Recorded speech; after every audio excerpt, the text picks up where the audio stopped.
Hello guys, welcome back to my YouTube channel. Last time हमने pointer से कुछ examples problems देखी थी, जिसके ऊपर आप लोगों ने काफ़ी सपोर्ट की and thank you for that and keep supporting me. और आज हम स्ट्रिंग्स को देखेंगे कि सी लैंग्वेज के अंदर स्ट्रिंग्स को किस तरह डिफाइन करते हैं। So without further adieu let's get started.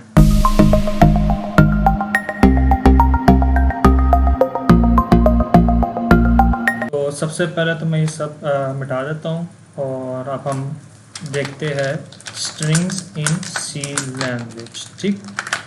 अच्छा, अब सी लैंग्वेज के अंदर हमारे पास स्ट्रिंग्स नहीं होती है, जिस तरह हम सी प्लस प्लस या जावा के अंदर हमारे पास स्ट्रिंग्स होती है। हम स्ट्रिंग लिखते हैं और प्रोग्राम चल जाता है। स्ट्रिंग और हमने कुछ आगे लिखा और स्ट्रिंग हमने अपनी डिफाइन कर दी। तो सी लैंग्वेज के अंदर स्ट्रिंग नहीं होती है, तो हम इसके अंदर डिफरेंट तरीके से इनिशियलाइज करवा सकते हैं सी लैंग्वेज के अंदर स्ट्रिंग्स को यूजिंग अरेज। तो एक एक करके हम देखते हैं कि किस किस तरीके से आप इनिशियलाइज करवा सकते हैं। अब हम यहाँ पे लिखते हैं कि करेक्टर और हम साथ स्ट्रिंग लिख देते हैं और अरेज डिफाइन कर देते हैं। और यहाँ पे हम लिखते हैं जे बी ट्रॉनिक्स लिखते हैं, J B tronics. Let me copy this, RONICS। ठीक है, सी ट्रॉनिक्स। और ये जो है हमारी एक तरीके से स्ट्रिंग डिफाइंड हो गई है, लेकिन ये कोई वैलिड स्ट्रिंग नहीं है। इसके लिए वैलिड स्ट्रिंग बनाने के लिए हमें एक और दफ़ा एक नल करैक्टर भेजना पड़ेगा, जो कि स्लैश फॉरवर्ड स्लैश और ज़ीरो के साथ हम भेज सकते हैं। अब ये हमारे पास एक वैलिड स्ट्रिंग है और हम अब इसको प्रिंट करवा सकते हैं। और अगर हम इसको प्रिंट एफ करें और द स्ट्रिंग इज़, और उसके बाद अब हम यहाँ पे फॉर्मेट स्पेसिफायर एस लगाएंगे इसके लिए। और उसके बाद हम यहाँ पे लिखते हैं स्ट्रिंग, कंट्रोल एस करते हैं, टर्मिनल ओपन किया हमने। और अब यहाँ पे हम लिखते हैं GCC और इसको रन करते हैं, तो द स्ट्रिंग इज JB-Tronics लिखा हुआ आ रहा है। तो ये एक वैलिड स्ट्रिंग बन गई है। अगर हम यहाँ पे एक नल करैक्टर हटा देते हैं, कंट्रोल एस करते हैं और अब रन करते हैं इसे, तो ये देखें यहाँ पे मिस बिहेवियर आ रहा है कि यहाँ पे ए और ए लिखा कहीं से आ रहा है। तो इसके क्योंकि वो हमने नल करैक्टर हटा दिया, अब उसको समझ नहीं आ रहा है कि क्या करना है, तो उसने ये गार्बेज वैल्यूज हमें शो करनी शुरू कर दी है। तो इसके लिए ज़रूरी ये है कि नल करैक्टर लगाना ज़रूरी है। इसके साथ इसको ज़ीरो किया हमने। और एक और हमारे पास तरीका है कि स्ट्रिंग को डिफाइन जिस तरह हम कर सकते हैं, वो ये है कि हम यहाँ पे करैक्टर लिखे, उसके बाद इक्वल टू के बाद डबल कोटेशन लगा दें। और अब यहाँ पे हम लिखते हैं JB-Tronics और उसके बाद हमने कंट्रोल एस किया और अब हम रन करते हैं। बल्कि इसमें से मैं इतना हटा देता हूँ ताकि पता चले कि ये पुराना नहीं है और ये पुराना वाला उठ के आ गया है, क्योंकि हमने कंट्रोल एस नहीं किया हुआ, सेव नहीं किया था। अब लेट्स सी, और ये JB-Tron आ गया। ठीक है, तो स्ट्रिंग इज JB-Tron। तो इस तरीके से भी, और इसके अंदर वो ऑटोमेटिकली जब हम डबल कोटेशन मार्क्स लगा लेते हैं तो वो ऑटोमेटिकली नल करैक्टर जो है उसको भी डिफाइन साथ कर देता है, साथ लगाया। जिस तरह यहाँ पे हमें अलग से करना पड़ा था, यहाँ पे हमें ज़रूरत नहीं पड़ती है। इसके अलावा अगर हमें यूज़र से इनपुट लेनी हो तो उसके लिए हम यूज़ करते हैं गेट्स। और गेट्स के बाद हम स्ट्रिंग लिख देंगे और स्ट्रिंग लिखा और यहाँ पे सेमीकोलन लगा दिया और यहाँ पे लिख देता हूँ गेट्स इनपुट। ठीक है, और यहाँ पे मैं इसको हटा देता हूँ। और उसके अलावा ये गेट्स जो है वो इनपुट लेगा और पुट से हम स्ट्रिंग को प्रिंट आउट करवा देंगे, प्रिंट आउट। तो उसके लिए मैं प्रिंट एफ से ऊपर लेके जाता हूँ और यहाँ पे मैं लिखता हूँ ये यूजिंग पुट्स। और उसके बाद हम यहाँ पे इसको मिटा देता हूँ मैं और कंट्रोल एस करते हैं हम। ठीक है, और अब हम रन करते हैं करैक्टर चाक। हमें यहाँ पे स्ट्रिंग का साइज़ जो है वो डिफाइन करना पड़ेगा। और अब हम रन करते हैं इसे और अब एरर नहीं आया और यहाँ पे अब वो रुक गया। और यहाँ पे हम लिख देता हूँ जवाद तो एंटर करेंगे तो यूजिंग पुट्स आई और एक्सक्लेमेशन जवाब लिखा हुआ आ रहा है, और इसको देखते हैं कि ये किस तरह क्यों आ रहा है, और ये चीज़ फॉर्मेट स्पेसिफायर लगने की वजह से आ रहा है। तो आप कंट्रोल एस करते हैं और अब रन करते हैं, तो ये अब यहाँ पर हम जवाब लिखते हैं तो यूजिंग पुट्स जवाब लिखा हुआ आ गया। ठीक है, तो ये गेट्स और पुट्स जो है वो हम इस तरीके से यूज़ कर सकते हैं, गेट्स इनपुट्स के लिए और पुट्स जो है वो आउटपुट के लिए। इसके अलावा गेट्स के अलावा हमारे पास होता है एक एफ गेट्स, और वो भी स्ट्रिंग होता है, और इन दोनों में जो फ़र्क है वो ये है कि ये बफर के साइज़ को भी इन्वॉल्व करता है। तो अगर हम इसको देखें तो इसमें हमें साइज़ ऑफ, और उसके बाद हमें और स्ट्रिंग लिखेंगे और उसके साथ STDDIN इनपुट। ठीक है, और यानी इसके अंदर बफर का साइज़ इंक्लूड करना पड़ता है, और मैं इसको कमेंट आउट कर देता हूँ, और उसके बाद हम यहाँ पे यूजिंग fgets लिख लेते हैं, fgets, और अब इसको हम रन करते हैं तो, और यहाँ पे लिखते हैं जवाब, तो उसने यूजिंग fgets जो है वो जवाब किया, लेकिन इसके अंदर fgets के अंदर सिर्फ ये होता है कि हमें बफर का साइज़ जो है वो भी हमें साथ देना पड़ता है कि इतने साइज़ का है ये एलिमेंट। ठीक है, अगर यहाँ पे मैं इसको 2 कर देता, और अब ये क्योंकि ये कम है तो लेट्स सी कि क्या करेगा ये। हमारे पास सिर्फ उसने जे शो कराया है fgets के ज़रिए, और यही हम अगर उसके साथ यूज़ करते गेट्स के साथ तो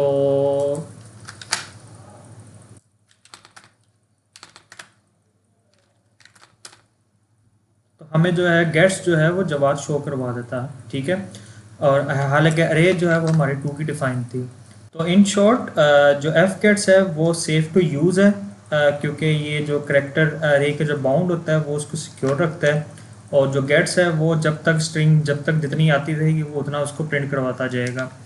तो एफ गेट्स जो है वो ज़्यादा सिक्योर है, और हम यहाँ पे स्कैनफ भी यूज़ कर सकते थे, लेकिन स्कैनफ के अंदर एक प्रॉब्लम है जो कि अब हम देखते हैं। इसको फॉर्मेट स्पेसिफायर लगाता हूँ और हम स्ट्रिंग लिख देते हैं, और उसके अलावा प्रिंटफ में मैं लिख देता हूँ यूजिंग स्कैनफ, और ये हटा दिया मैंने, और उसके बाद हम प्रिंटफ और यहाँ पे स्ट्रिंग लिखना पड़ेगा, स्ट्रिंग, कंट्रोल एस किया हमने, और यहाँ पे मैं अपना फॉर्मेट स्पेसिफायर लगाता हूँ और कंट्रोल एस करते हैं हम, और अब रन करते हैं अब इसे, और यहाँ पे लिखेगा JBtronics, तो यूजिंग स्कैनफ JBtronics लिखा हुआ आ गया है।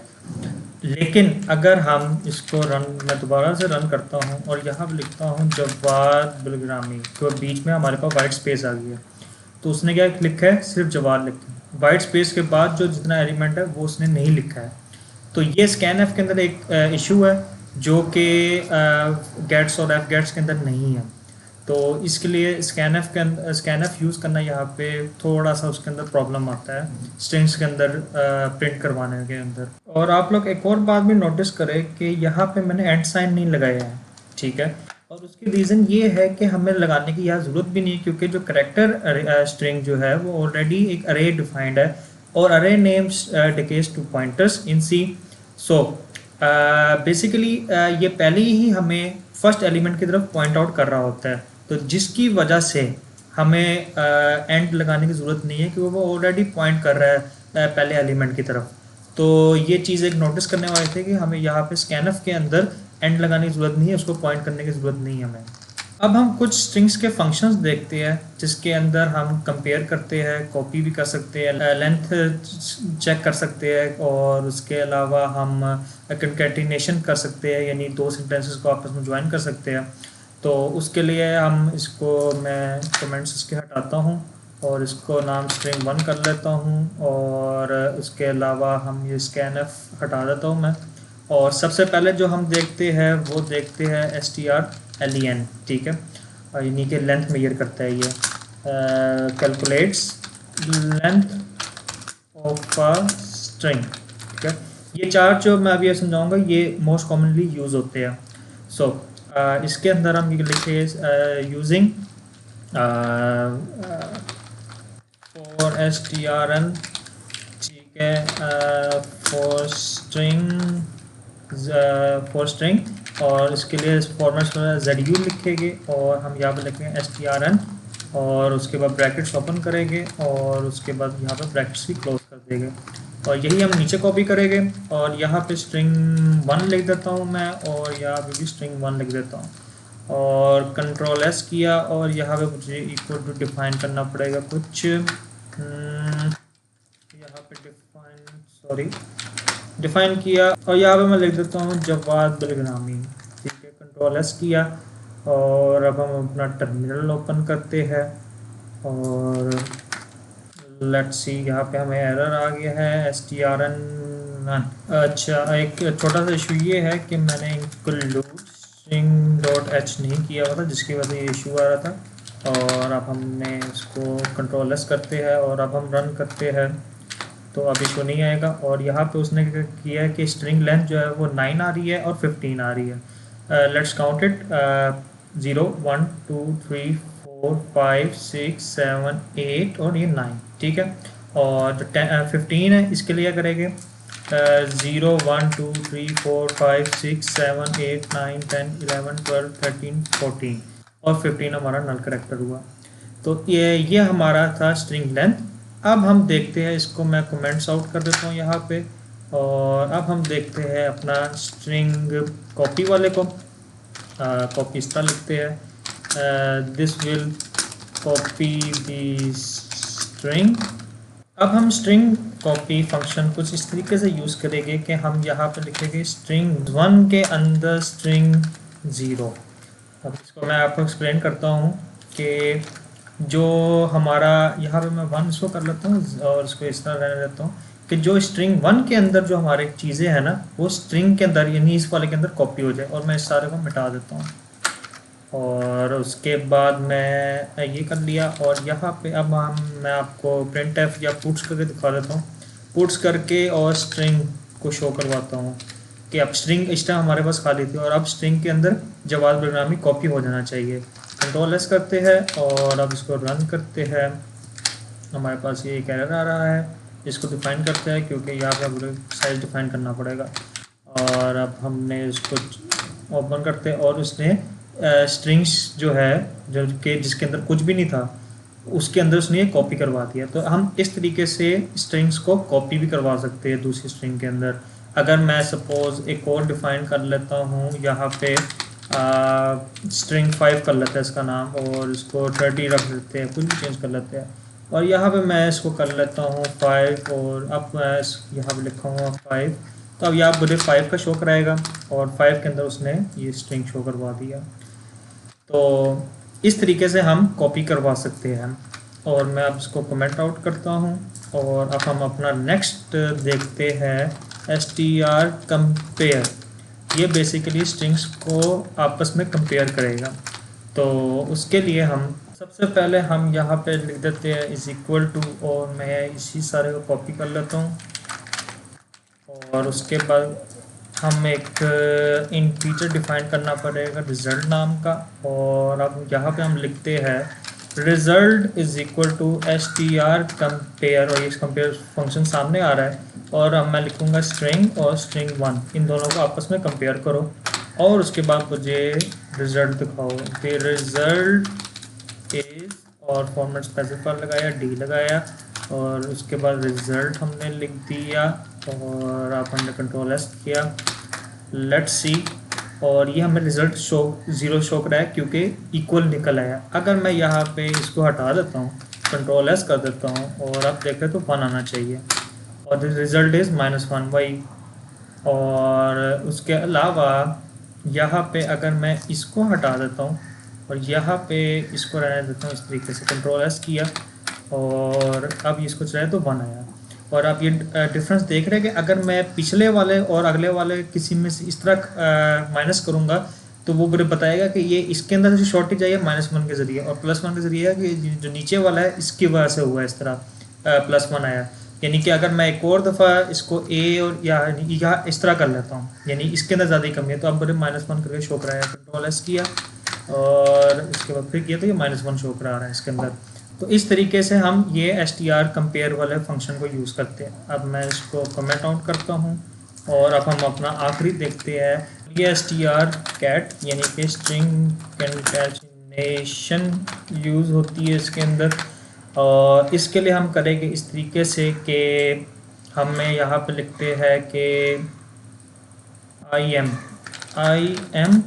और जवाद बलगरामी, ठीक है। कंट्रोल एस किया और हम यहाँ लिखेंगे str cat और उसको टैप करके मैं आगे ले आता हूँ और मैं कहूँगा स्ट्रिंग और स्ट्रिंग 1 को कंपेयर करो और उसके बाद मुझे पुट्स करके दिखाओगे स्ट्रिंग और कॉमा लगाते हैं। और अब हम रन करके देखते हैं इसे और इसको ऐसे किया तो आई एम जवाद बलगरामी लिखा हुआ आ गया साथ, सिर्फ स्ट्रिंग करने से। और अगर मैं इसको स्ट्रिंग 1 करता हूँ, स्ट्रिंग 1 किया, कंट्रोल एस किया, तो यहाँ पे क्या लिखा हुआ आ सकता है, आई एम जवाद बलगरामी इसका आया और जवाद बलगरामी सिर्फ इसका आया, यानी स्ट्रिंग 1 के अंदर नहीं हुआ। अगर इसको मैं 1 के अंदर करता हूँ और इसको इसमें ऐसे करता हूँ तो अब क्या होगा देखिएगा, ये इसने इस तरह किया और यहाँ पे उसने सिर्फ आई एम शो कराया है क्योंकि हमने उस स्ट्रिंग के अंदर नहीं हमने कंकैटिनेट करा, हमने स्ट्रिंग 1 के अंदर कंकैटिनेट करवाया है। तो इसलिए उसने इस तरह लिखा है, जवाद बलगरामी पहले लिखा है और फिर आई एम लिखा है साथ ही कंकैटिनेट कर दिया इसके ज़रिए। तो ये हमारे 4 कॉमन स्ट्रिंग फंक्शंस थे जो हम मोस्टली यूज़ करते हैं। So I hope you enjoyed this video and I will see you in next one. Thank you.